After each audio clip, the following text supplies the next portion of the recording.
What's going on with you guys? TheCaliEffect, King of Games here, and today we're gonna watch Anti-Meta Zombie World versus Orcust, as TJ is gonna start off with Scrap Recycler, sending Mecha Phantom Beast O-Lion from his deck to his graveyard, triggering the effect to special summon a token. But for those monsters used for a link summon into Nightmare Phoenix, Nightmare Phoenix is going to make the Nightmare Mermaid. Now, you guys should already know how this works if you're an Orcust player, but if you're new, I'll explain it to you one more again. He's going to discard the Neospatian Aqua Dolphin from his hand to special summon Orcust Nightmare, and now since he has a Nightmare monster and a non-Nightmare monster, he can use both of those monsters for a link summon into his Galtea. Now, Galtea has some interesting effects that allows you to return an Orcust monster that is banished into your deck to be able to set an Orcust spell or trap card to your side of the field. You don't want to use that effect just yet, because losing it to a Ghost or a Snow Rabbit can be pivotal for losing your combo.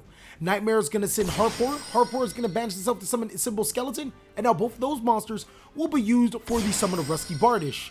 Bardish effect allowing you to send a Phantom Knights monster from your deck to your graveyard. That's going to be Ancient Cloak to set a Phantom Knights trap card to your side of the field. He's then going to banish Ancient Cloak to add Ragged Boots from his deck to his hand, and this is all off of 2 cards. He'll be able to special summon Phantom Boots since he does control a Phantom Knight monster, and now he's going to banish Symbol Skeleton to be able to special summon an Orcust monster from his graveyard to his side of the field. That monster is obviously going to be Galtea Orcust Automation, immediately using it for an Exceed summon into Dear Girsu. Then Girsu allows you to attach a monster as material that is banished. He's going to attach that Symbol Skeleton using both of those monsters for another link summon into a second Galtea. Now he can use the effect of his Phantom Knight Silent Boots in his graveyard. That's going to add his second Fog Blade, and then finish up with Galtea's effect, shuffling in the Orcust Nightmare to set an Orchestrated Babble from his deck to his side of the field.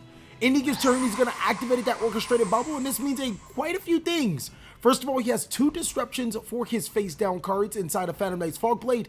His Galtea can search him another Orcust card from his deck on an opponent's turn, mainly because he has Orchestrated Babble on the side of the field, which allows him all of his Orcust monsters to be quick effects. Orcust Dingirsu is in the graveyard, so it can provide another disruption, as well as his Phantom Knight Rusty Bardish, because the next seed monster will be something worth point to. I'm going to activate Zombie World, and TJ is immediately going to respond with Orcust Symbol Skeleton. He doesn't want Zombie World to stay on the field. Unfortunately for him, my response is Cold by the Grave, which is a really good out against the Orcust deck. I'm going to banish the Dingirsu and then proceed on with my plays. Starting off, we're going to go ahead and normal summon a monster to our side of the field inside of Shiranui Solitaire. And now Shiranui Solitaire contributes itself to spell summon a monster from my deck to my side of the field. Now TJ wouldn't be able to use the Phantom Knight's Fog Blade because my monster would tribute itself off the field, making it, the Fog Blade a useless target. But with Unizombie, I'm going to use its effect. TJ should and more than likely can and will use his Phantom Knight's Fog Blade to negate that monster's effect. Stopping your opponent from putting zombie monsters in their graveyard can be critical to winning games against the anti-meta zombie strategy. Unfortunately for him, I have Ghost Meets Girl, a Shiranui story, and while I might not be able to summon Solitaire and gain its effect again, I can actually summon Shiranui Samurai. I'll also be able to trigger the effect of my Glow of Bloom. Since I have a Zombie World on my field, I can special summon a level 5 or higher zombie monster to my side of the field. TJ, already knowing where this is going, he's going to activate his Galtea to set his Orcust trap card to his side of the field. I'm going to summon Doom King Ballardrock, which has so many great properties against this deck. If he would have activated his Galtea while Ballardrock is on the field, I could have just negated his Galtea. It's no longer a machine monster, it's a zombie monster now with Zombie World on the field. I'm now going to use the effect of my Shiranui Samurai. It gains 600 attack, in which even greater it triggers the effect of my Doom King Ballardrock. This is what forces TJ to use his Phantom Knight's Fog Blade on my Ballardrock, preventing me from banishing a card and also negating other monster effects. Also, it also prevents me from attacking. So there's 3 things that Phantom Knight's Fog Blade is doing. Unfortunately for him, Shiranui Samurai not only battles and destroys the monster, it also banishes it. Since it's 2600 attack and had its effect used, any monster that comes in contact with this card is immediately banished. Following up, I'm going to use Unizombie and my Doom King Ballardrock for a link summon into Vampire Sucker. Now that's probably going to be the end of my turn. I'm going to pass it right back to TJ. My board seems simplistic, but it's kind of hard to beat. Setting a card face down, giving it right back to TJ. If that is a rivalry of the Warlords, we just might well scoop up sticks right now. On the standby phase, I'm going to activate the effects of my Doom King Ballardrock I'm going to special summon it to my side of the field and then trigger the effect of my Vampire Sucker. Since the monster was special summoned from the graveyard, I draw one card, putting an additional resource in my hand. TJ has the effect of Mecha Phantom Beast O-Line, and he's going to banish it for an additional normal summon of his Mecha Phantom Beast O-Line. He has not used his normal summon just yet. He's now going to activate Danger Chupacabra, and we're going to play that danger game that everyone loves. If I hit the Danger Chupacabra, I don't think he has any other danger monsters in his graveyard, so we're in a good spot. But if I don't hit the Danger Chupacabra, he can special summon itself to the side of the field and then draw a card. So selecting cards, rolling dice, we're going to select the card on the far right. And is it the Danger Chup? It is not. It is the Orcust Heart Horror. He's going to be able to special summon a Chup to his side of the field and draw a card, as well as have a card that needs to be in the graveyard. I'm going to use the effect of my Doom King Ballardrock since he did activate a zombie monster effect, and I'm going to banish his Mecha Phantom Beast O-Lion. In my head, using that effect to banish one of his monsters, he now can't make the Orcust Galatea, which puts me in a solid spot. TJ figuring out what he can do next. Shiranui Samurai can't really be battled with. He's going to use the effect of his Orcust Harp Horror. He's going to be able to special summon one Orcust monster from his deck to his side of the field. Actually, I'm going to negate it with my Doom King Ballardrock, and he's going to follow up by normal summoning Orcust Brass Bombard. Whoa! It looks like I actually have another follow-up, though, in my face-down trap card. Unfortunately, it's not Rivalry of the Warlords, but it's Shiranui-style Swallow Slash. I contribute Doom King Ballardrock to destroy 2 cards on the field, and then banish a Shiranui monster from my deck. I'm going to destroy the Danger Chupacabra and his face-down card. And curious me, I'm going to go ahead and banish Shiranui Spirit Master. Spirit Master effect is going to trigger, and I'm going to destroy the Orchestrated Babel. That's actually the end, or the beginning of the end, as it left a clear opening for TJ to use for a Link summon. Who would have known TJ plays this card in his extra deck? I mean, I guess that's the reason why you play the Brass Bombard, but yeah, TJ just so happens to use his monster for a Link summon into his Link Kribo, and now he can banish his Brass Bombard to special summon an Orcust monster from his hand to the side of the field. That's going to be Orcust Nightmare. That was a complete goof by the TheCaliEffect. He's going to use both of those monsters for a Link summon into his Galatea. And now he can start popping off with quite a few combos, as Galatea will be able to get him an Orcust card from his deck to his side of the field. And while he did already got rid of his Crescendo, I'm pretty sure he has other options. Using the effect of the Galatea, he's going to go ahead and return, he's going to return Harp Horror back into his deck. And then he's going to set his Orchestrated Return. This is an exciting match. Zombies still proving themselves to be worthy inside of 2019. Later, National Season 2019. One would have to wonder what else is in store with this game. Even after stopping multiple cards, if you don't play it right, Orcust can definitely bite you back. Dengirsu is going to be summoned, and Dengirsu, instead of sending my Shiranui Samurai to the graveyard, he's going to trigger his Rusty Bardish to send it to the graveyard, as well as attach his Symbol Skeleton. He's then going to be able to use in his graveyard the effect of his Orcust Nightmare, which, now that I think about it, I could have swore he's used it this turn before. I guess not. He's going to send his Harp Horror from his deck to his graveyard, preparing for next turn. Now, since both of those monsters are on the side of the field, he has a complete, clear-cut way to my life points.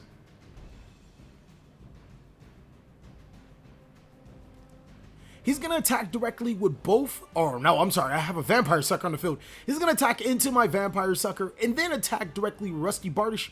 It's going to put me at a pretty decent spot with life points. I'm definitely behind. I'm at 4,500.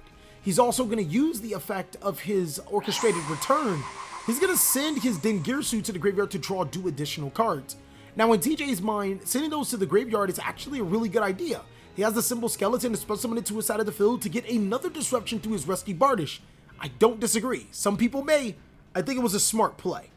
You're risking a Call by the Grave play, but at the same time, it's like, this is actually going to secure them the game. I'm going to activate Doom King Ballardrock, but TJ just so happens to have the Call by the Grave, which is drawn by the Orchestrated Return. Look, if you don't risk it all, you don't win it all. And TJ risked it all and definitely got it, able to disrupt into Doom King Ballardrock. Fortunately for me, I do have a normal summon in my hand. I'm going to normal summon Shiranui Spirit Master, use its effect to special summon a Shiranui monster from my graveyard to my side of the field. Shiranui Samurai hits the side of the field, and this is where things would have gotten a lot interesting if I would have been able to summon my Ballardrock. I would have been able to break his board, put Ballardrock and Spirit Master in the graveyard, meaning once Samurai goes to the graveyard, I would be able to recur the Spirit Master, and on top of that, I'd be able to draw with Vampire Sucker when Doom King Balladrock hits the field. I'm going to bring TJ down to 5,500 life points. Not necessarily ahead of the game, but I was able to break his board and banish his Rusty Bardish. Passing it right back to TJ. He's going to use the effect of his Symbol Skeleton in Graveyard. He's going to special summon that Dingirsu to his side of the field. He won't be able to send to the graveyard through the Rusty Bardish, but he'll be able to attach an Orcust or an Orcust Symbol Skeleton to his Dingirsu. Trying to figure out what he can do next. That Shiranui Samurai is actually somewhat of a threat. Again, if it battles a monster, after I banish a zombie monster in my graveyard, that monster is banished. And then on top of that, if I have monsters like Shiranui Spirit Master in my graveyard, I can banish it and get a free destruction. So Shiranui Samurai is kind of scary, especially against decks that need or don't have the resources to destroy it by other means. Looks like TJ wants to play the Danger game, ladies and gentlemen. So he's going to activate the effect of his Danger Jack Boy. And now I have to selectively choose between 2 cards in his hand, if I'm correct, to discard. If I discard the Danger Jack, he gets a monster to his side of the field.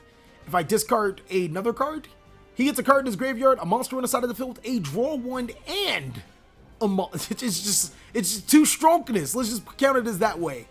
Fortunately enough, I'm going to hit the Danger Jack. He's not going to get the monster to the side of the field and a draw, but he is going to get that monster to his side of the field, triggering the effect of his Danger Jack. He's going to be able to special summon a Danger monster from his deck. That's going to be Danger Nessie. And now he can use his Orcust Harpoorer in his graveyard to special summon an Orcust monster from his deck to his side of the field. The Orcust monster in question that he's going to summon is Orcust Nightmare.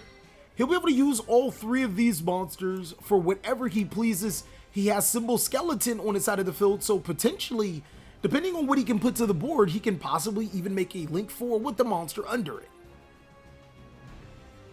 Or no, that's his banished. For a second, I thought that was his grave. I'm like, man, TJ can pop off right now. Definitely thinking about his next play. I think TJ is going to play a lot more conservative than what you guys may like. But I don't think it's necessarily the wrong thing, especially when, you know, you don't read Longirsu wrong, right. TJ, looking through his extra deck, he's going to use all 3 of his monsters for a Link summon, putting Dingirsu and Orcust Symbol Skeleton into the graveyard for Longirsu. Now, there is a slight mispay, ladies and gentlemen. Once Longirsu uses its effect to return monsters that are banished into the deck, it can't attack. TJ is going to return 2 monsters to his deck and then attack with it. Nonetheless, it doesn't really change the outcome of the game. He did get rid of my Shiranui Samurai, but Spirit Master is still on the field to make some 2 strong plays, depending on my next card. He's going to return the Dingirsu and the Orcust Nightmare back into his respective decks and get rid of the Shiranui Samurai. He's going to get banished, allowing me to add 1 Shiranui monster from my graveyard to my hand, and unfortunately, none of those exist in my graveyard right now. Next, TJ attacking with the Longirsu. Again, this is an illegal play, but it does not change the outcome of the game. He's going to put me down to 3,500 life points. I'm going to draw my card, and it was completely useless. If I remember correctly, it was another zombie world, so we weren't going anywhere regardless. TJ being able to win that game 1. Let's see what zombies can do in game 2. I'm going to normal summon Shiranui Spirit Master to summon Solitaire. Solitaire banishing itself because it was summoned through Spirit Master to special summon Unizombie from my deck to my side of the field. Now, Unizombie can activate its effect. I can send from my deck to my graveyard or my hand to the graveyard to increase that card's level by 1. I'm going to use Unizombie's effect, sending from the deck first. No, actually sending from the hand. We're going to send Necroworld Banshee and then trigger the effect of Necroworld Banshee to activate Zombie World from our deck. From there, we can use Unizombie's effect again. We're going to send a monster from our deck to the graveyard. That one's going to be the Glow of Bloom. And then we're going to use Bloom's effect to special summon Doom King Balladrock to our side of the field. From there, we can set up pretty comfortably. I can actually use both my Doom King Balladrock and my Shiranui Spirit Master for a Link summon into Vampire Sucker. And I very much am going to do that. That's going to allow me to draw a card on my opponent's turn while I have Zombie World on the field, unless he has a card like Called by the Grave. He's in for something, setting a card face down and then passing my turn, giving it right back to TJ and using Doom King Ballardrock on his turn. I'm going to be able to special summon that card to my side of the field and trigger the effect of my Vampire Sucker. I'm going to get an additional card this turn. Also, on my opponent's standby phase, I'm going to activate Rivalry of the Warlords, meaning essentially TJ can only summon one monster to his side of the field, and he can't go into the extra deck unless it was already initially a zombie monster. This Zombie World Rivalry of the Warlords combo is too strong, ladies and gentlemen. And if you guys want to see a really good anti-meta Zombie World deck profile, go and destroy that like button, ladies and gentlemen. Let's try to get to 500 likes by the end of the day to get you guys a competitive Zombie World deck profile, possibly for national events. I'm going to start off my turn by activating Pot of Extravagance, banishing 6 random cards from my extra deck, but not before I shuffle it. Hand it to my opponent to verify that the contents are randomized. And we're going to banish 6 to draw 2 additional cards. Putting myself in a really good position, we're going to add more advantage to our hand and possibly even go for the Gusto depending on our hand situation. I'm going to normal summon or activate the effect of my Unizombie. I'm going to send another zombie monster from my deck to my graveyard. It's going to be Mizuki this time around.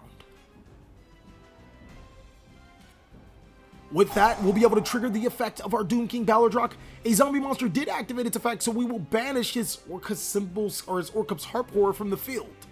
We'll also switch our Doom King Ballardrock to the attack position. And then in our graveyard, we'll be able to activate Mizuki. Mizuki is going to banish itself to special summon Shiranui Spiritmaster. And now we're going to finish it off by normal summoning Necrowolf Banshee. This is exactly enough to finish the game right here and right now. TJ's going to go ahead and scoop it up because we are going into game 3. Zombies showing resilience, being able to not only dominate the board, but making a play that's too strong. TJ starting off with the normal summon of Neo Space Connector. It's going to be connected with Ash Blossom and Joyous Spring, but doesn't matter. TJ has Dangerous Sunoco. He's going to be able to activate that monster's effect and bring a monster to his side of the field, definitely. Because Sunoco's effect, whether it's discarded or not discarded, he'll be able to special summon a monster to his side of the field. We're going to go ahead and count the cards off so we can randomize it. We're going to hit a card. Is it the Sunoco? No, it is probably the worst card that you hit in this build. It is Mecha Phantom Beast O-Lion. He'll be able to trigger the effect of his O-Lion to special summon a token, and then special summon his Dangerous Sunoco, which will allow him to draw a card. Using both the token and the Neo Space Connector, he's going to make his Nightmare Phoenix, and then his Nightmare Phoenix into an immediate summon of his Nightmare Mermaid. Now, if I'm looking at this correctly, TJ started off with a 3-monster board. He'll possibly even be able to make a more deadly board than you guys seen before. He's going to special summon Orcust Nightmare to his side of the field, and then special summon Danger Trooper Capra because he discarded Danger Jackalope for the effect of his Nightmare Mermaid. Using the Orcust Nightmare and the Nightmare Mermaid, he's going to make a Link summon into his Galtea. And now, I'm pretty sure you guys are pretty familiar with this combo. It just has some extended, it just has some extended steps right now.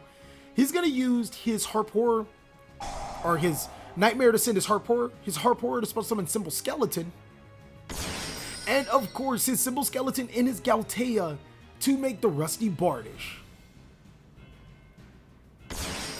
Now Bardish will of course use its effects. He's going to send Cloak to the graveyard to set possibly Fog Blade. But this time around, nah, TJ's going to do it just a little different. He's going to set Shade Brigandine because he has a level 4 monster on the side of the field. He will be able to pop off just a little bit more.